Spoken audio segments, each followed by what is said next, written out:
start at the end. Why do you hate talking about UFOs? Well, there's a few reasons. First of all, it's gotten pretty old. It's been, over a decade. Yeah. And second of all, yeah, I'm glad I was involved in the project for a short time. But once you leave that and try and enter normal life, especially if you're peddling your services in research and development, the scientific field, it becomes really tough for people to take you seriously when you're known as the UFO guy.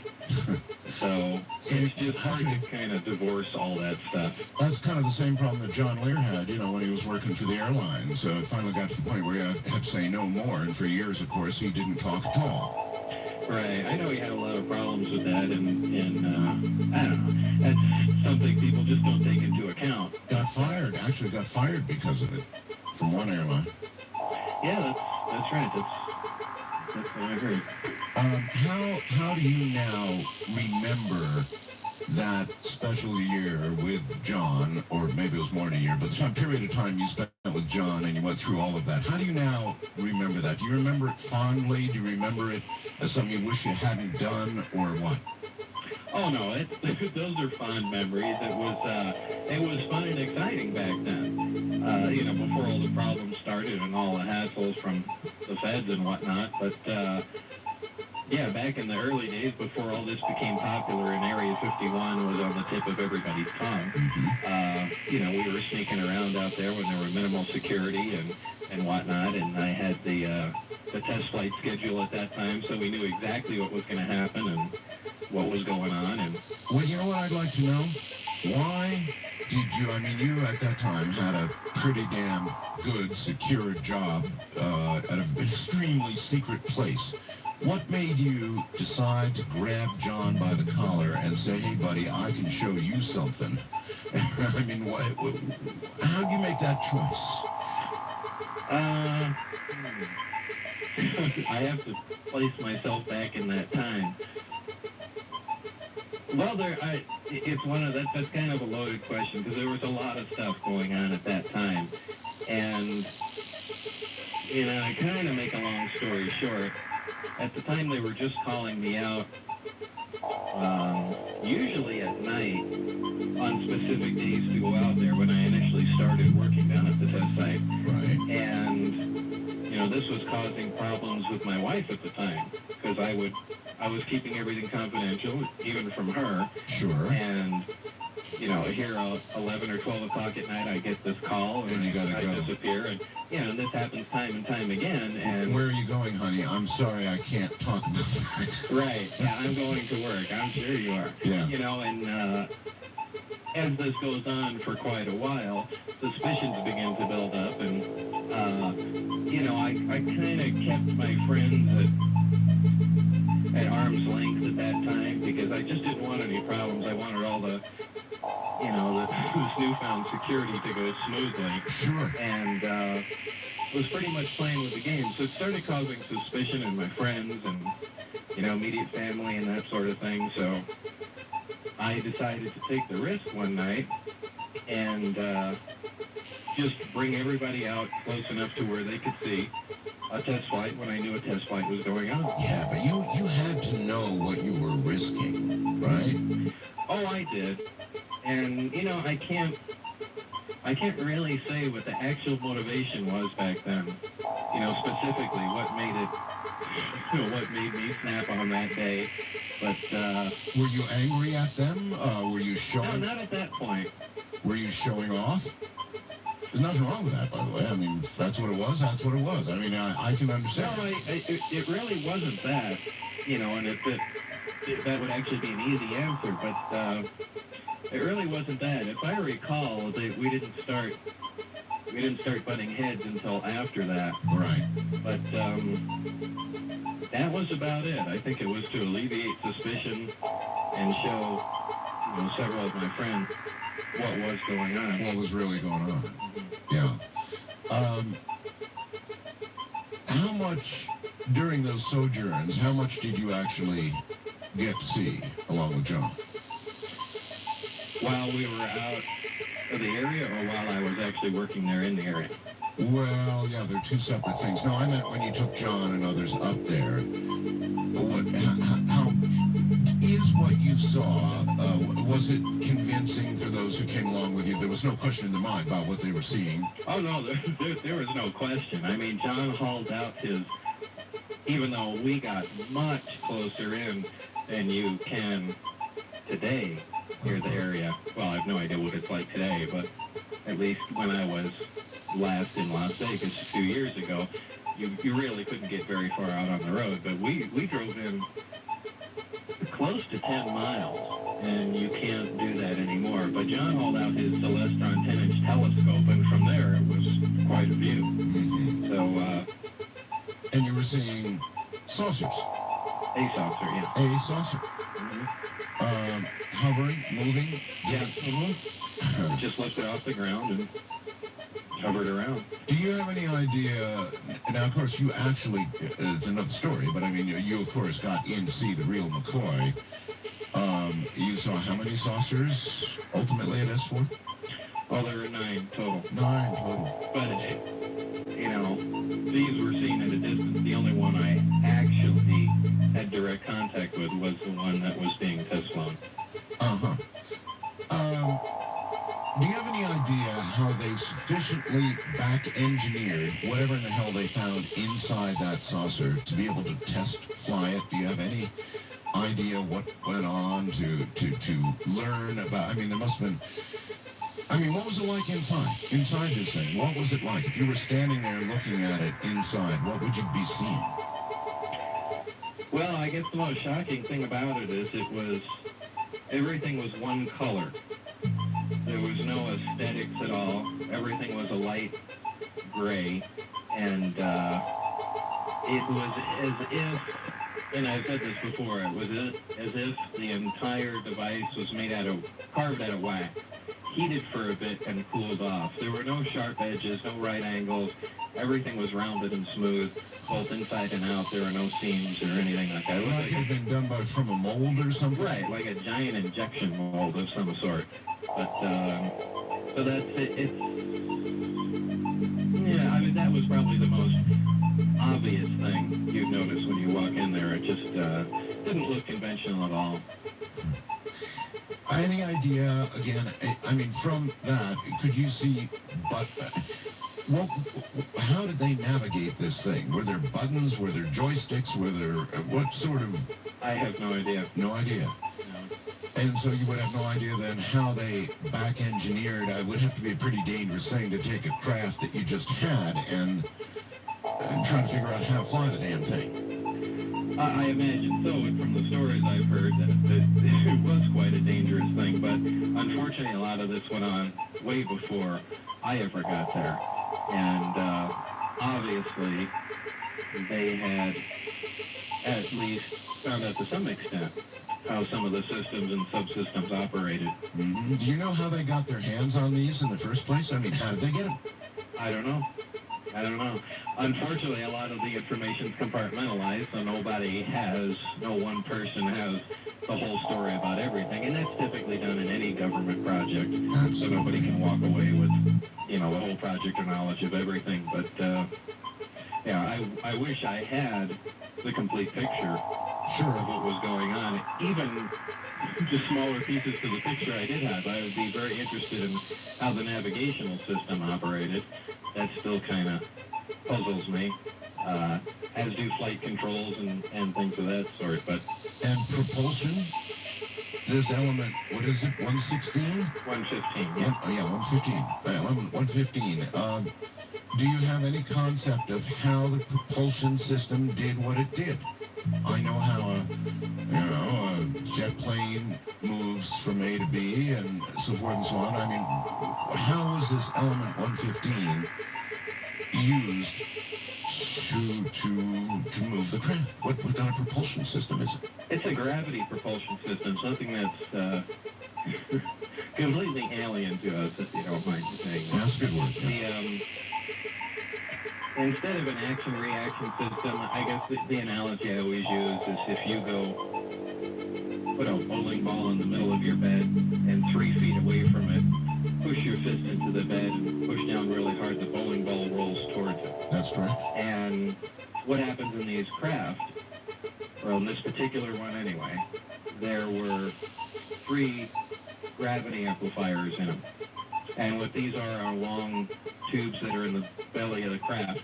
And they're on kind of a universal pivot type joint, to make it simple. It's actually something more complicated than that, but what they can do is swing 2 of the emitters up at one time, focus on a point in front of the craft, and cause a local distortion, and essentially the craft moves forward towards it, just like the bowling ball would. So it's it's falling into a path it's making for itself. Right. It's kind of constantly rolling downhill, so to speak. Yeah. Which is the opposite of how our vehicles travel. We always accelerate air, throw exhaust out the back, do something to propel something forward. And in the air anyway. And this essentially operates the opposite. Now, is it dependent on a local field of gravity? In other words, obviously these ships are designed to fly through interstellar space. And I wonder if they're using gravity in that manner, then how does local gravity, I wonder, affect them? In other words, the Earth has gravity, and when they're within our field, is it any different than when they're in interstellar space in terms of the way it operates? Yeah, completely. There's 2 different modes of travel. There's Delta and Omicron. Oh? And the Omicron configuration is when the craft uses one of the emitters to essentially hover on and causes that local distortion with the other 2 in front of it. Right. Causing it to move forward. This is something I've never heard before. Okay. Oh, the Delta configuration, in fact, let me take a step back for a second. That's how the craft is flown in an area of gravity. Now, when you want to leave a local area of gravity, say fly into space, what is done is you transition from Omicron to Delta, and in a lot of the UFO pictures you see occasionally, you'll see these UFOs at these ridiculous angles, at 45-degree angles hanging in the middle of the air. Sure. And the reason for that is that's the transition between the 2 different flight modes. Ah. As the craft lifts off the ground, it has to fly in a gravity-free environment in space with the belly forward. It doesn't fly like a flying saucer does in a science fiction movie. The emitters focus on one point. Right. All 3 of them out in space, and that's how the thing travels. So you're kind of going from a conventional mode of flight, lifting up in the air, raising the belly, and then aiming that towards your target, and that's how you progress. Bob, knowing what you know about at least the propulsion system, what can you imagine that might go wrong and cause a craft to crash, as it allegedly did, for example, at Roswell? You know, I've wondered about that for a while, and I really can't see how one of these things could crash. But apparently it did. But I can't see where a failure is going to typically occur. I don't care if there's a lightning storm or what locally is going on, unless there was something that occurred within the craft. I don't think there's any external force that's going to act on it, certainly any natural force, and cause any problems, because if you're generating your own gravitational field, you're essentially immune to everything that's going on around you. If that field should fail for some reason? Well, yeah, that's why I say if some defect occurred inside, or if something was done unintentionally, as far as piloting the craft, that I could see happening. But I don't buy the story somebody comes cruising in from 30 light years away, runs into a thunderstorm and crashes into the ground. Yeah, you bet. Are you convinced that Roswell was in fact a crash of an alien craft? No. Oh, really? Now, there's a surprise. Well, you used the word convinced. Well, I did. There's a lot of information that leads me to believe that, but, I'm one of the most skeptical people when it comes to flying saucer stories.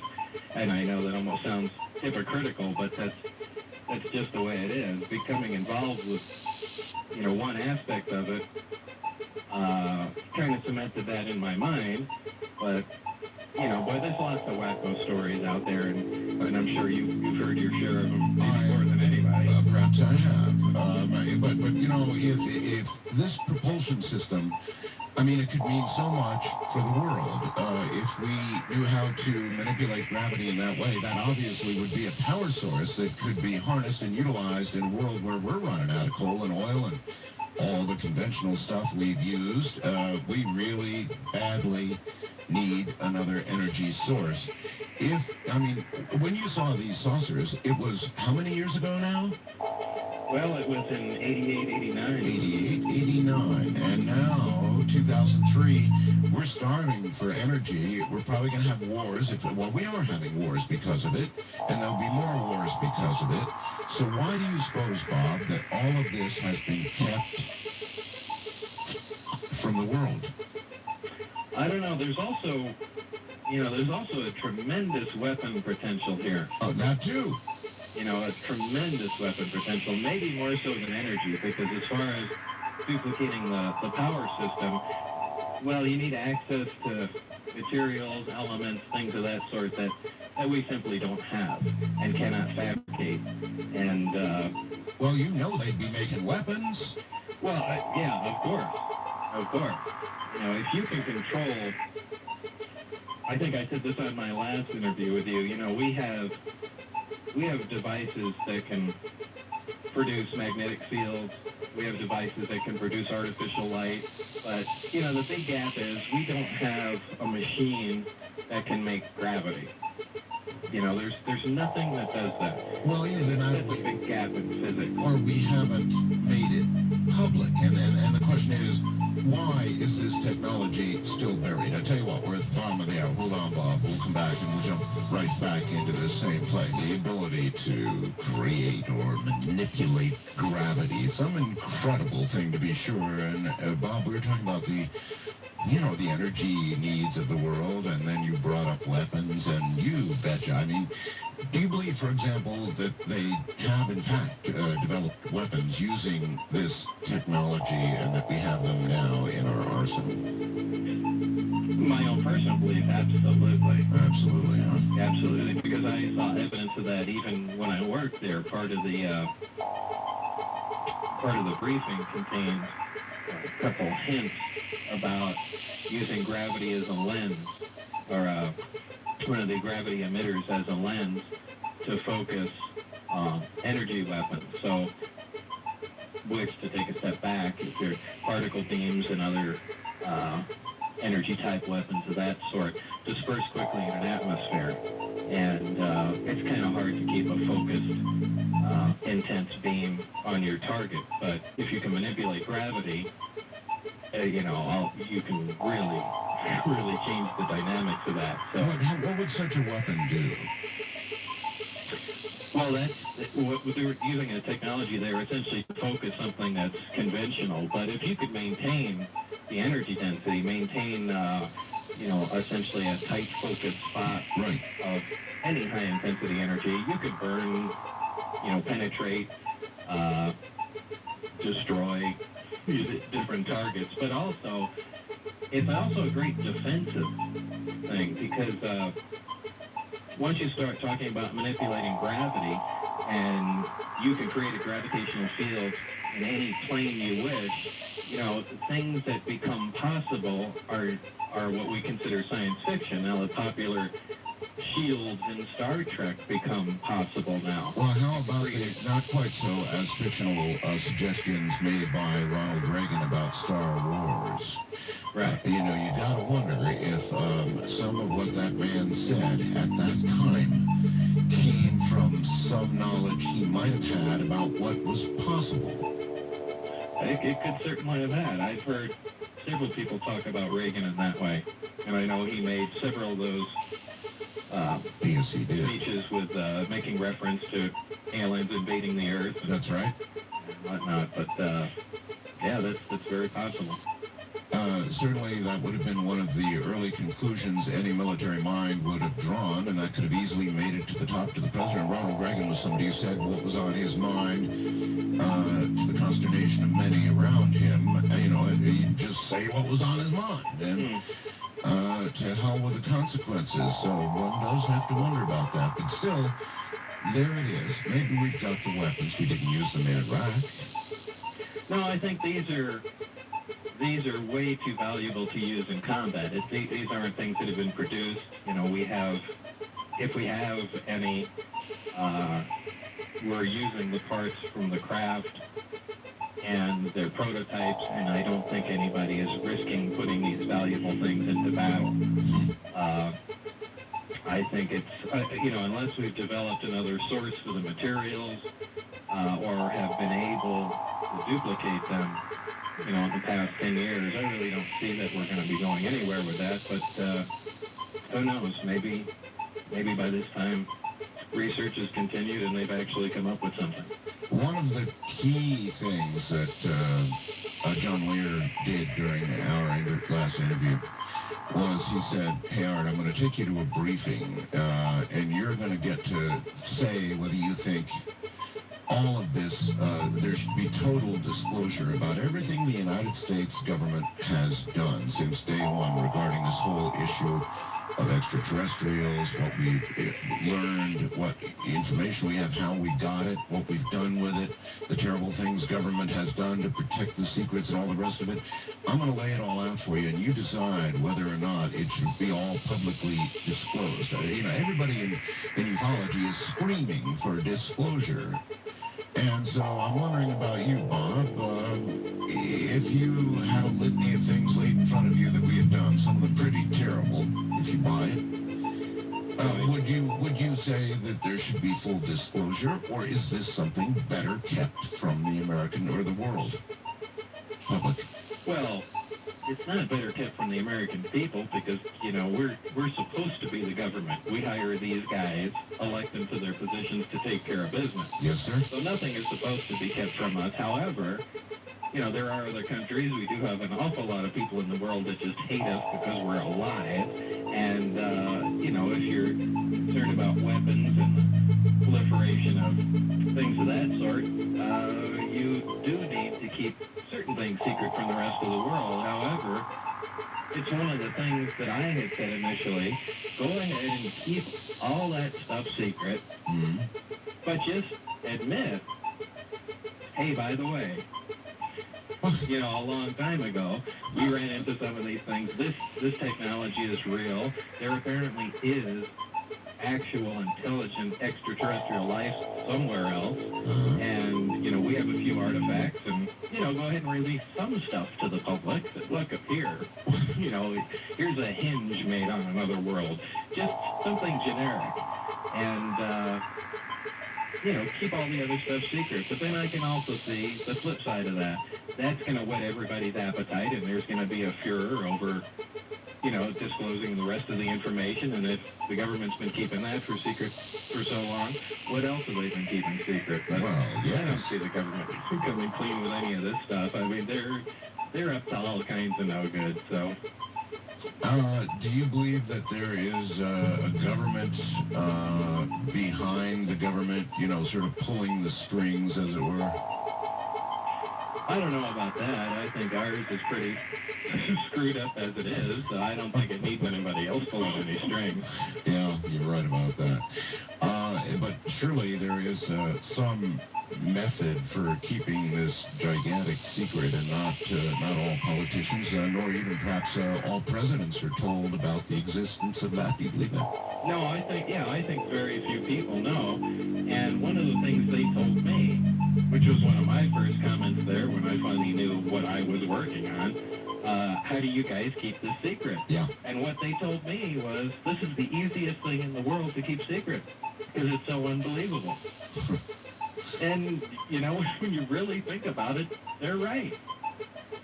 Well, they are, because everything just gets dismissed or perhaps erased. How much anger do you have for them now? I mean, what they did to you. They virtually erased your life. They brought a steel fist right down in the middle of your life and kind of ruined things for quite a while for you. Well, I don't know. I've tried to put this out of my mind, as I fight to try and just put this behind me and forget about everything. A lot of people keep prodding me for information, and it resurfaces in my mind. But for the most part, I just try and get rid of this. At the time, sure, I was pissed off, more so than you can possibly imagine. And as my friends at that time recall, I drove around in my little 280Z with an Uzi.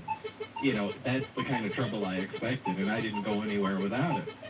But times have changed. A lot of time has gone by, and I don't know. It's kind of hard to say. Yeah, it's always in the back of my mind, but what am I going to do? To this day, I'm still fighting to get some paperwork and some things I can't even talk about. But back to the way it was, so I could be a normal person. You obviously thought they were going to kill you. Oh, no question. That was the impetus for going on the news. And the famous or infamous Channel 8 thing? Mm-hmm. Yeah. You want to tell everybody about that? Because, of course, not everybody in the rest of the country either recalls or knew about what happened with regard to that. Explain exactly how that came down. Well, I wondered how far I should go back. Well, essentially, after I left the project, it wasn't really voluntary, but I'm trying to remember exactly what happened then. I think it was John, that interview took place at John Lear's house. It was George Knapp that talked you into it, wasn't it? Yeah, it was a combination of both. I think I had gone down to John Lear's house and really was afraid to go home at that time, and hid out there for a while. And John said, "Why don't you go talk to George Knapp, and maybe if the stuff's all over the news, they'll just leave you alone." It'd be your way of kind of pushing back. George Knapp, folks, is a reporter for Channel 8, the CBS affiliate in Las Vegas. And yeah, he was I'm sorry for interrupting. No, that's right. George is just a very heavy-duty investigative reporter for that station, and I guess he was sort of doing stories on John Lear at that time, and then somehow you got involved in this, and then, if I remember correctly, you were put on television in a shadow behind something, or I can't remember. Yeah, it was just a backlit shadow, so you couldn't recognize who I was, and the pseudonym I used was the name of my boss at the time, which was kind of a little smack in the face, but hey, just back off and leave me alone. And apparently that caused quite a stir, and I got a call shortly after that, and needless to say, they were pretty upset with that move. Do you think John, well, I bet they were, do you think John wanted you to do it to, in essence, back him up at that point? Oh, I'm sure. At that time, I mean, you have to look at things at that time. First of all, I got into the project thinking I was going to be working on a new fighter, a propulsion system for a new fighter aircraft. Yes. And I was certainly not one of the people that believed in UFOs. These were people that were just, something to laugh at as far as I was concerned. So, I already lost my train of thought. Well, let me put you back in that chair, and that night when the interview was done, what did you say to the audience that night? Well, that was essentially just admitting that there were 9 craft out there, that they were actively back engineering and, attempting to duplicate the power and propulsion system of the craft. And that's basically about all that was said. I mean, there were a few details about where it was. That was enough. That's like taking a match and throwing it on gasoline. What was the reaction like after that? Well, it was pretty widespread. Yeah, I bet. It went all over the place. I had seen news because they well, I don't know if they interrupted it, but it was in the middle of the 5 o'clock news. Oh, yeah. A live broadcast, and I've seen that exact broadcast repeated on Japanese television and, in Germany, so it made the world laugh. What was the nickname you used For that interview? Dennis. Dennis, yeah, that's right. Dennis. It's a long time ago now. That must have taken great big ones to sit in that chair and see how television comes. Yeah, Dennis Mariani was my supervisor at that time. I see. Okay, so after that story broke, you and John probably just sat back and watched the world explode around you. Well, kind of. Yeah, I mean, at that time, John Lear was out there himself saying that there were flying saucers at the test site and all kinds of stuff that I thought was pretty silly.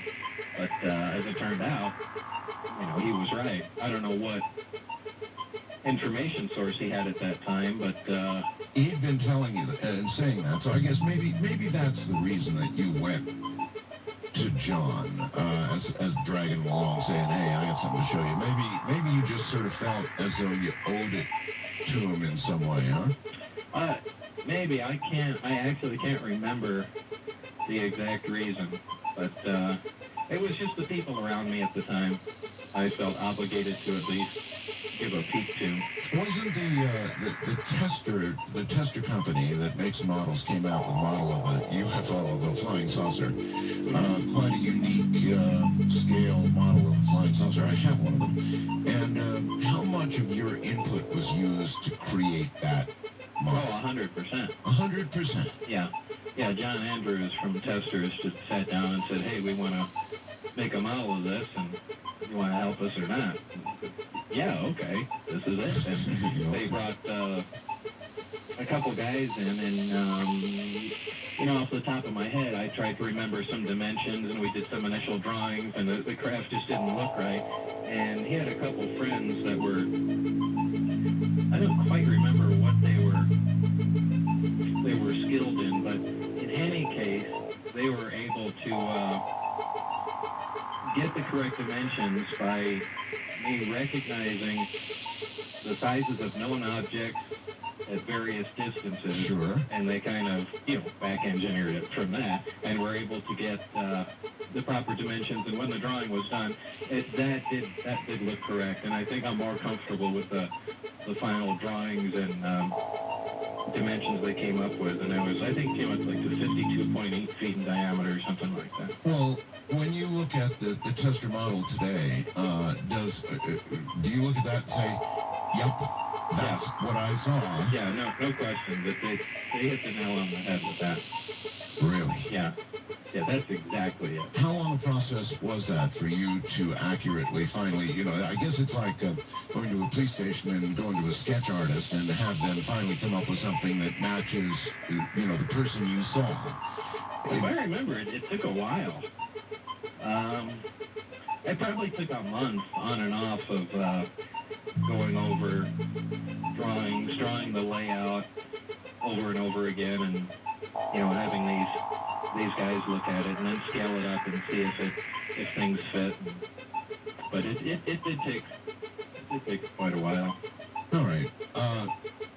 Am I right or wrong? Do you own a missile silo in Roswell, New Mexico? Yeah, John Peratt and I have a project going down there, and it's a decommissioned nuclear missile silo just outside of Roswell, and it's not like I wanted a place outside of Roswell. It just happened to be where I was. Yeah, but how does a person go about getting a missile silo in the first place? I mean, who do you approach? Well, I think they're actually on the internet. If you type in missile silo, there are a few left for sale, but they are pretty neat. It's I believe the main where the missile sits is 200 feet deep, and these places are quite a deal compared to what the government paid for them. I think they paid close to $13 million just for the concrete I'll to build these places. And it's literally bomb-proof. You can set a thermonuclear bomb on the door and set it off and still be drinking beer inside for a while. bet. Why did you want a silo? Oh, it was cool. Just because it's cool? Yeah. Well, we also have some other plans for it, but That you can or can't talk about. nah, really not. You really can't talk about it. Yeah, I see. So this is a full decommissioned nuclear missile silo Yeah, in Roswell. yeah. Just not something that the average person would have or want, and I wish I knew what you were going to do with it, but you can't talk about that at all, huh? Well, not really. I can tell you some of the things we're not doing with it. We had Not launching missiles. yeah, unfortunately, I couldn't find a reload kit for the place, but I would certainly have bought one if I could. I see. All right, hold that thought. We'll be right back. It's the top of the hour. My guest is Bob Lazar. He owns a missile silo in Roswell, New Mexico, and he'll tell us shortly things that. Well, I guess he's not going to tell us. He's going to tell us things you can't do with it, or he can't do with it, or maybe things that he will do with it. We'll see what we can pry out of him next. From coast to coast and worldwide on the internet, this is Coast to Coast AM with Art Bell. I like his answer, actually. Why would you own a missile? Why would you buy a missile silo? Well, because it's cool. Now, you see, I can understand that answer, because it's cool. Indeed, owning a missile silo would be cool. Bob Lazar owns one, and he's pretty cool, and he'll be right back. Bob, you said you could describe some things that, what, you can't do, or you might Well, one thing I do have to correct is my partner John Farad and I are involved in the silo, and John has far more invested in it than I do. So just to say that it's mine personally, So you're is not, part of the silo. I guess, in the respect. I mean, but did you, it had to be more, well, maybe there didn't. I was going to actually put a rocket on my front lawn to impress my neighbors. I thought it'd be cool. I mean, if you're a neighbor and you see a rocket go up on a guy's lawn. So, do you own a silo for the same reason? Well, you said it's cool. It is Well, cool. no, we actually have some serious plans for it. I thought you might. And, you don't invest all kinds of money just for the hell of it. But it's amazing the amount of rumors that start. And generally, for some reason, when my name's involved somewhere, all kinds of ridiculous stories pop out of the woodwork. But I think even the Channel 8 carried that story in Las Vegas. There, and in fact, when I was down at the silo, we got a call from the police in Roswell, Oh. and they sounded kind of embarrassed and said, we're going to have to come down and check out the facility there. And we asked why, and there was kind of a hesitation, and they said, I know this sounds crazy, but, we have people that actually have come down to the station and said that they believe you're holding alien hostages underground in the silo. Oh. Yeah, and, because they filed the report, they actually went down. They're obligated to go check things out, so they had to come down and verify that there's no aliens being held hostage in They there. actually did that? Yeah, they did that while I was there, and Now, that's a story in itself. That got reported. I missed that one. well, that was most recently, before I moved to New Mexico. What had happened was just a random guy drove out there and was planning on committing suicide. Now, of all the places in the world this guy could have gone to kill himself, he drove down the road to the silo, parked on top of it, and set his car on fire or something like that. Anyway, the thing burnt to the ground, and the guy was dead. And prior to that, there's also wild animals, antelope, cattle, whatever in the area, and there's been a couple dead cows out there. So the connection between cattle mutilations and all this stuff started brewing in the minds of some people. So somehow it got around that I was developing a death ray in this underground facility, and that I had tested it on cattle, which is why they were dead. And of course, a guy came driving down the road, and I vaporized his car and killed him. I see. And you maintain that none of this is true. No, of course not. All right. But it's just amazing the stories that get started. Well, okay, of course, you are Bob Lazar. There is a certain aura around you, and when you connect that with buying a missile silo, people's imaginations naturally go berserk. Well, berserk is a good word. But, then again, you are Bob Lazar. It is a missile silo, and to be honest, you haven't actually answered my question yet about what you're going to do with it, and you say you can't answer that question, and you know that's going to feed rumors. It's got me thinking. Okay, well, hey, Hey, you know, I just can't help that. yeah, Bob, over the years, especially in that time period when you were with John and the whole thing was coming down, how much, and you've done a number of public interviews, several with me, how much is left that you can't talk about? Can't? Can't, or unable to. Concerning the UFO The whole thing, yeah. information? Yeah, Not a whole lot. but some. There's just a couple little tidbits, and I think I've told you that before. There's a couple things that I need, and this isn't to burn anybody and hold information back, but it's in case somebody claims that they were involved with the project or worked there. There are a couple things that only those people will know, and anytime that anybody brings those up, when questioned by me, I'll know. So that's the only reason. There's just a few little bits and pieces of information here and there. All righty, then let's go down that road for a second. I mean, there are others like you, Bob, who worked out in and saw all of that. Obviously, there had to be quite a number over the years of people who became aware of that knowledge. Why are there not a lot more Bob Lazars out there? I don't know. Initially, I was not supposed to be the only one that came forward. But, Not supposed to be? no. You mean you had an agreement with someone? Well, Barry, the guy that I worked with there, was supposed to additionally come forward, but that apparently never happened, so I was left out there in the dark. Twisting in the breeze. Mm-hmm. So, Barry, I don't know what happened. So this Barry had promised you he would step forward with you.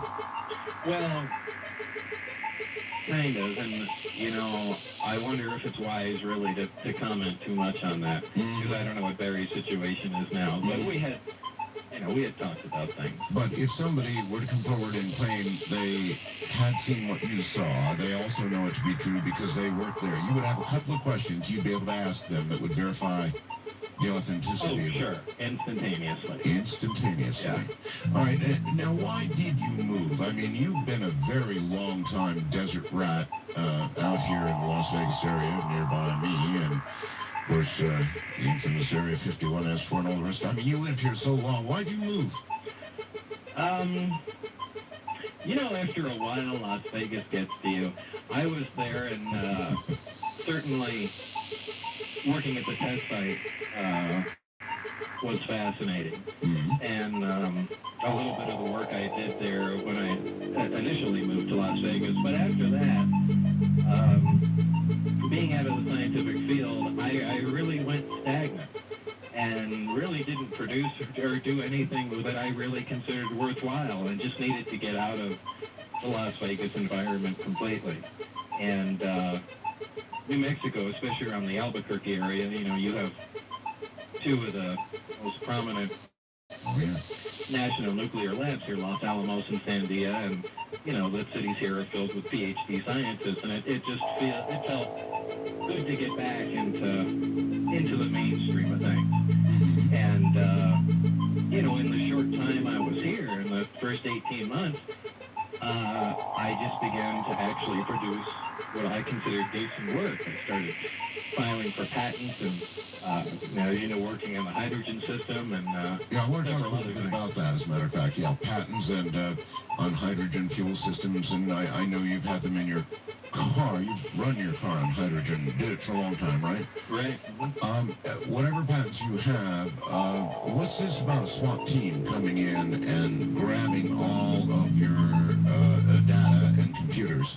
I have to stop you there. We can't even touch that one. I spoke to my attorney after I sent that email. No kidding. No, we got to totally just Not talk about that, huh? Yeah. Okay. At any rate, now that you're back, or you're in New Mexico, you feel like you're doing good work in your area once again. Yeah, and it's I guess it's just a different mindset, and also the immediate area that I live in. Moving up isolated in the mountains in the middle of a forest, and on a lot of acres of land, and is different than living right in the middle of Las Vegas and typically in town. So it's just it's a freer environment, and I'm building my own research lab here, and I don't know. It's a lot more fertile ground for thinking and actually doing something serious. Well, I do get the sense there's still an awful lot you can't talk about. You said a couple of things, but then we keep touching on several things that still there's aspects of it that you can't talk about. So I would say a lot of your life still is surrounded by having to keep secrets. Are you good at keeping secrets? No, I think it's been proven pretty well that I can't do that. But it drives me crazy because the thing I would love, I could spend 4 hours on the phone, more pissed off than you can imagine talking about the SWAT team thing, but my hands are tied right now. Oh, no, maybe in the future I can say something yeah, about that. But no, attorneys are that way. I know when there's ongoing stuff, and they're right, of course. Ultimately, they're right, but it does kill you not to be able to talk about something. yes, it does. Do you think that you're working on, without asking you specifically what you're working on, let's try it this way, did any of your experience at S4, what you saw and what you learned technically, have application in any work that you're either doing now or contemplating? Yes.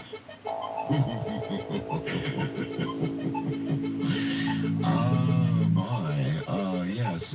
Now, I'm obligated to ask you about your project, what you envision, what you're doing, even in general terms. Can you tell me a little bit about what you're working on? Well, actually, I'm overburdened with projects in progress. As you mentioned, the hydrogen fuel systems, that's actually something I've been working on since the late 70s. And that's finally come to fruition, and a lot of the materials needed long-term testing, and they've certainly had it now. That's probably the biggest. Okay, perhaps you can answer a hydrogen question for me. Now, hydrogen is being touted, even the President of the United States is touting it as the way to go. And, but there are others, Bob, who say, look, this is in a way all foolishness because, to create hydrogen in amounts that would be good for the public to use, for the energy cells, fuel cells, would require manufacturing, pollution, the use of energy. In other words, all you're really doing is finding a new storage facility and way to store energy that still has to be produced, frankly, in the old-fashioned way. No, not really. Well, then lay it on me. Now, really, how? Well, first of all, there's two trains of thought here. The automotive industry, the president and his advisors are all going down the fuel cell path. And for those that don't know, a fuel cell is a device that takes gaseous hydrogen and oxygen, combines them, and makes electricity.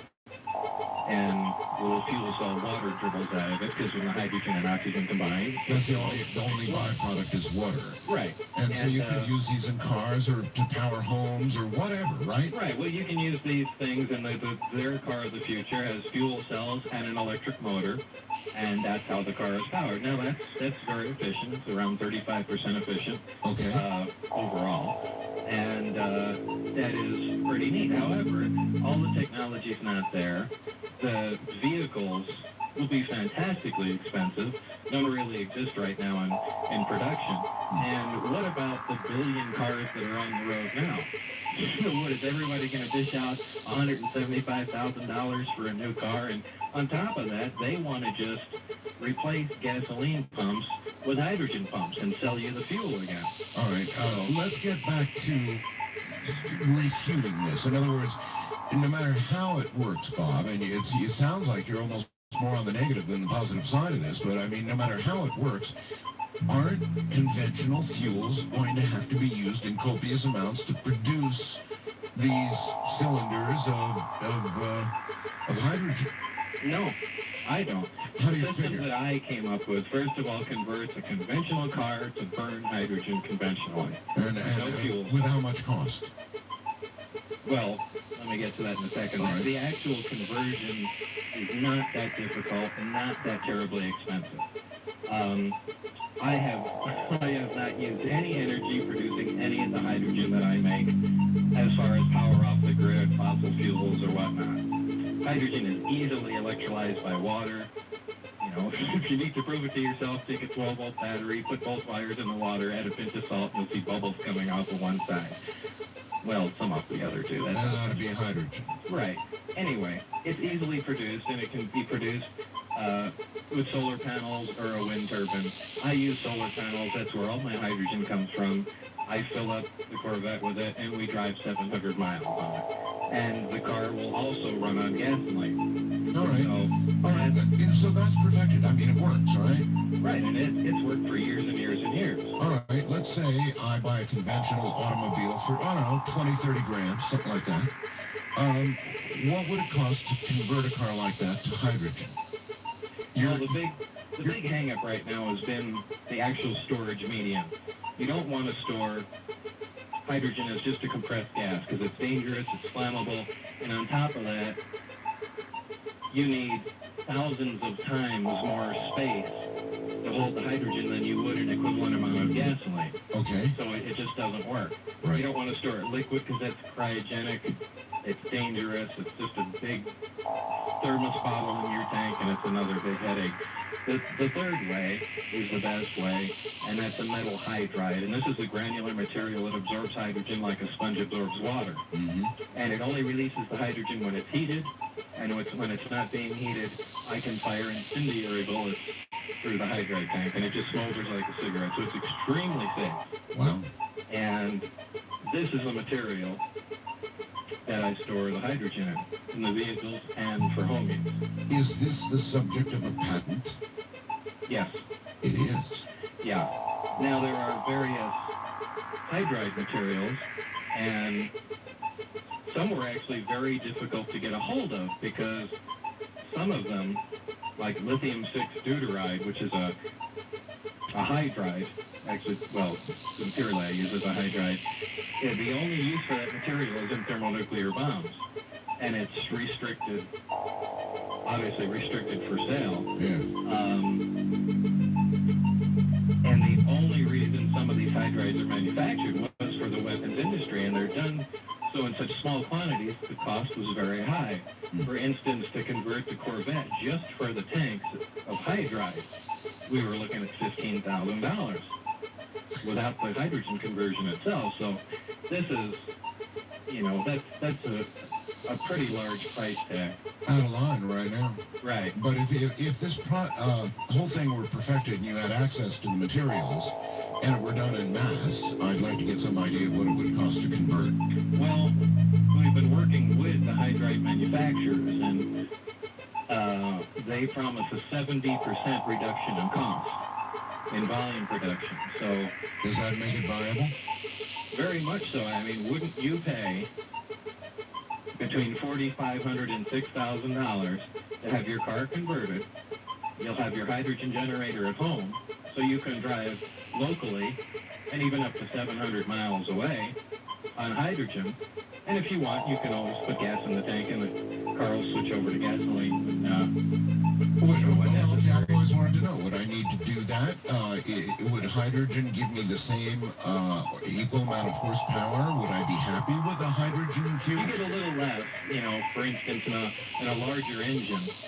In fact, that's the reason we converted the Corvette, was a lot of these alternate fuel cars, these little Ford Escorts and these little tiny motors, and it leaves everybody wondering, well, can't you power something substantial? Mm-hmm. So we purposely did a large V8 engine, and it still lights up the tires and, screams away. There's a little loss in horsepower, but in a large engine, you're not going to detect a 10% loss in horsepower.